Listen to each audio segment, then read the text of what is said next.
Hey guys, welcome back to another episode of Back to Basics. Just chilling in the backyard. It's been an absolutely killer day. Neighbors are making some noise, which is awesome.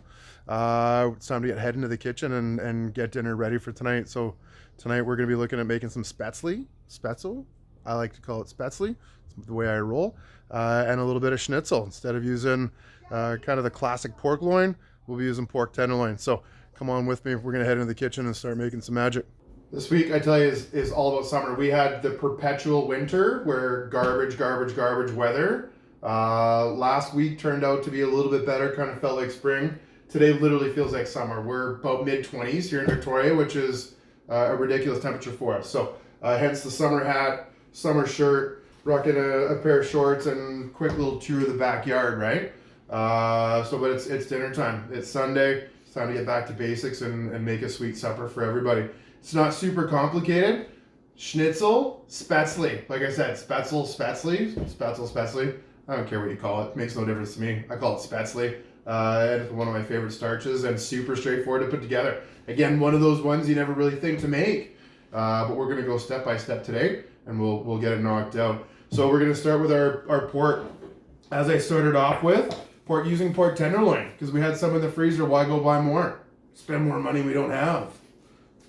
Anyway, so I've gone ahead and already cleaned it all up. I put it into probably about 2-ounce medallions. So, an inch and a half, maybe 2 inches thick, nothing too crazy. Remember, we've done this before in some of the other episodes. We got a super long piece of saran wrap, wet cloth, right? Give it a quick wipe, be fairly liberal, and then we're gonna watch our saran wrap stick to the table, right? Old fat guy chef trick. Okay, fire your little medallion. You can press it down a little bit if you want. You really can't do this wrong. Again, we just want to use the side. Hammer it, right? Just give it a good smash. We want to break up. All the muscle tissue. No problem. We want this to be consistent, right?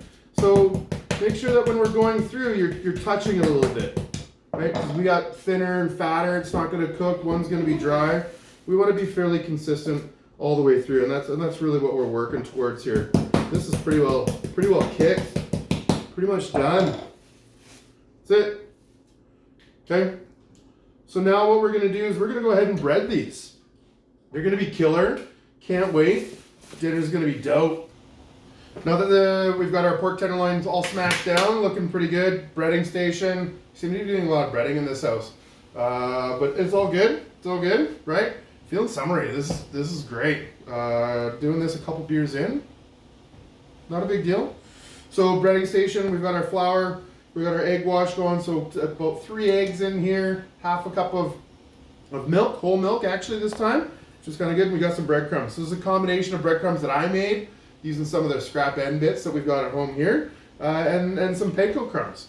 So again, as always, I can't stress enough, just season everything, right? Just makes everything taste so much better. Does a number on our cholesterol, but I don't know, once a week, don't really care. Is it once a week? Definitely not.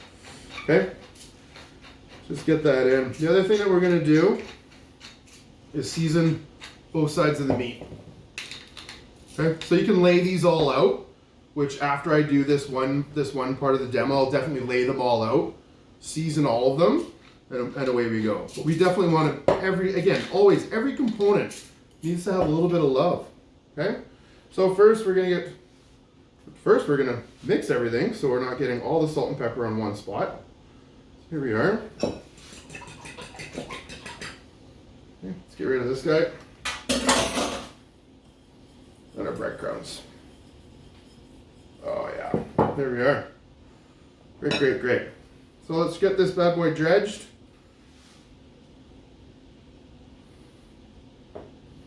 Again, just get it nicely in the flour. We don't want a lot of excess, but we definitely want some. We want it on there, right? Give it a little shake, make a mess. Not a big deal. Into our egg wash. Try and drain off as much as you can into our breadcrumbs, eh? And again, switching hands, I'm only going to use this one in the breadcrumbs because I don't want to get a whole bunch of crap in there, which is going to make my product look weird. Some days it looks weird anyway, it doesn't matter what you do. Okay, give that a good pat. We want it nicely coated because we're going to end up frying these in a hot pan. That's it. Bang. One schnitzel ready to rock and roll. Okay, schnitzel breaded, ready to rock and roll. We're gonna get onto the Spaetzle because I think that's what's gonna take us a little bit longer than anything else. So super easy. 1 cup of all-purpose flour, 1/4 cup. I've used 3% milk because I can. Okay, we jammed up 2 eggs in there, 1/2 teaspoon of nutmeg and salt and pepper. That's it. So I've incorporated the dry ingredients, which are 4 items. Super easy. Just incorporate that. I've got our 2 eggs in with the milk already beaten. So let's just add that straight into our dry. Okay. I'm gonna whisk until it's super smooth. You can also, depending on how you do, you can run it through a sieve to make sure all the little lumps are gone. I think we're gonna be okay with this. We're gonna find out here pretty quick. Okay. So it is a pasta dough, but this is that's a bit much. So I'm gonna grab some more milk.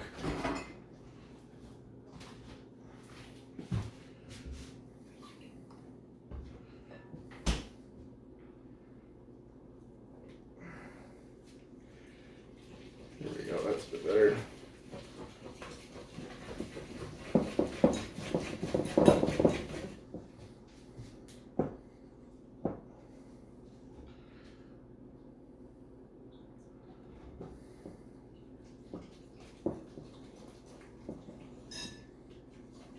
The gluten-free flour is messing with you.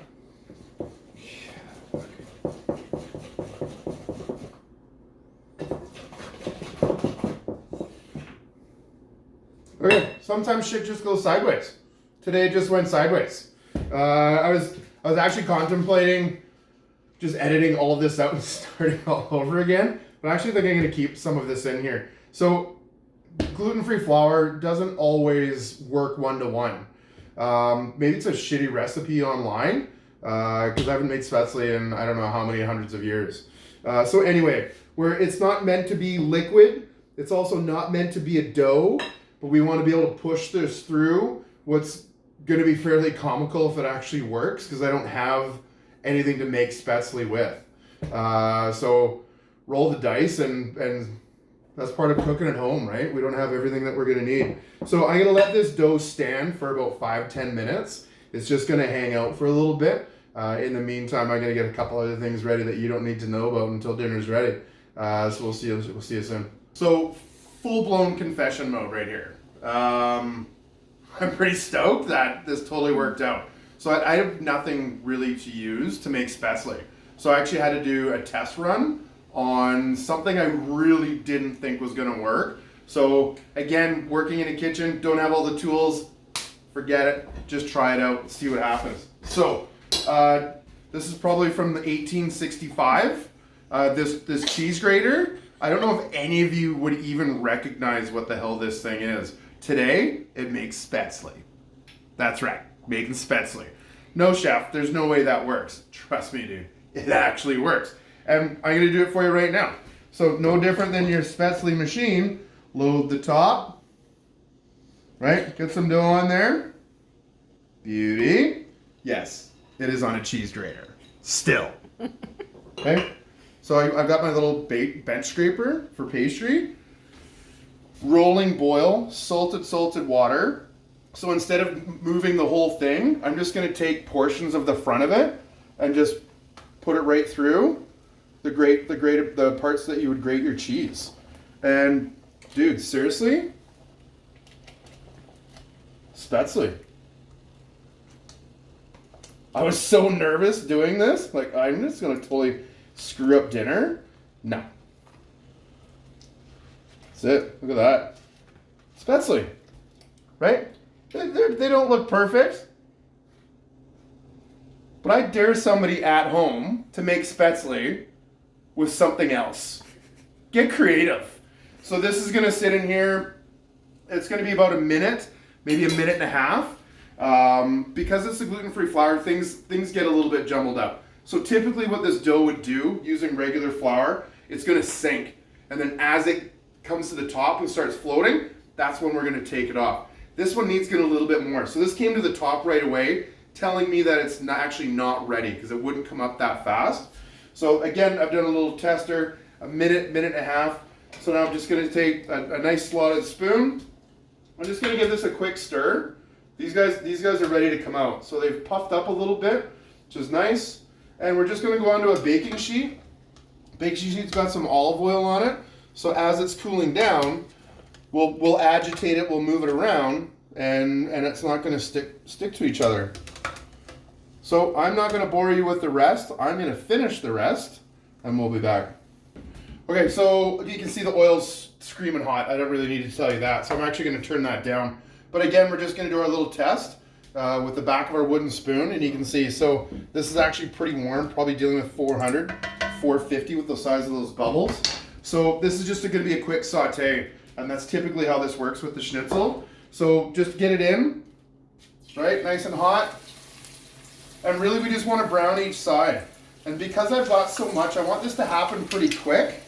So once it's brown, I'm going to put it onto a bake sheet, fire it in the oven at 350, and just to really reheat it. It's going to take maybe 5 or 6 minutes, and that's about it. So these guys, as you can see, the oil's really quite warm, and it's happened super fast.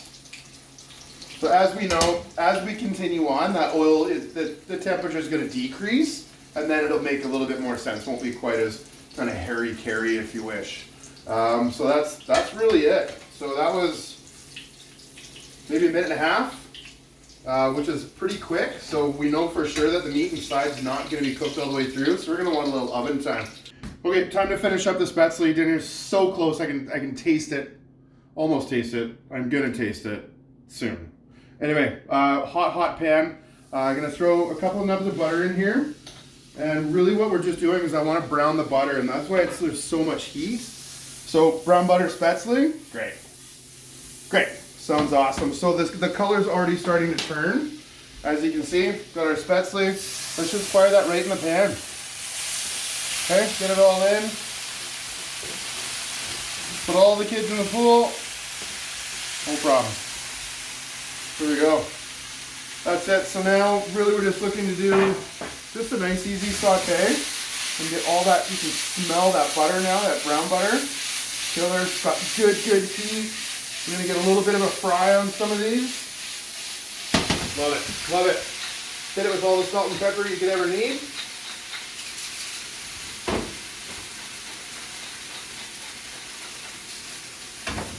Okay, and they just really need to be heated up, right? They're already cooked. They're small little pastas. So we want a little bit of color. So we can see we're already getting the color. I'm gonna hit it. I've got some fresh chopped parsley. Just want to hit a little bit in there, right? German style food. There's parsley on everything. Here's the other thing we're gonna do. Is I just chop some fresh chives. Slam the chives in there. Okay, nice flavor all the way around. Should be some tasty vittles, eh?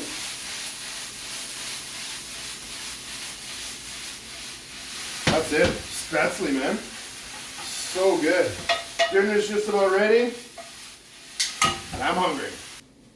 There we go. Schnitzels came out of the oven. Again, probably 5-6 minutes in there just to warm up. We did some beautiful grilled zucchinis, right? Summertime. Got the hat. Makes it work. So Spaetzle's all nice and done, as you saw. Just some nice parsley in there. Just freshens it up a little bit. We got some chives for a bit of flavor. That's it. So how easy is this meal? It's ridiculous how easy it is. Last but not least, to finish us off, you know, when we're talking about doing schnitzel, you always have to have the lemon, right? So let's put a couple lemons on here. Give it a good squeeze, right? Do a little bit of parsley, a little garnish on the top, make it look good. I'm just gonna give this a quick how's she going, and we're gonna get you out of my kitchen because I'm starving. It's been a long day, right? Nice fresh squeeze. Let's get this schnitzel into you. Oh yeah. Perfectly cooked. That tenderloin actually makes way more sense. Super tender, super tasty. Spaetzle, don't care what you call it. Just like I remember making in high school. Love you guys. Stay safe.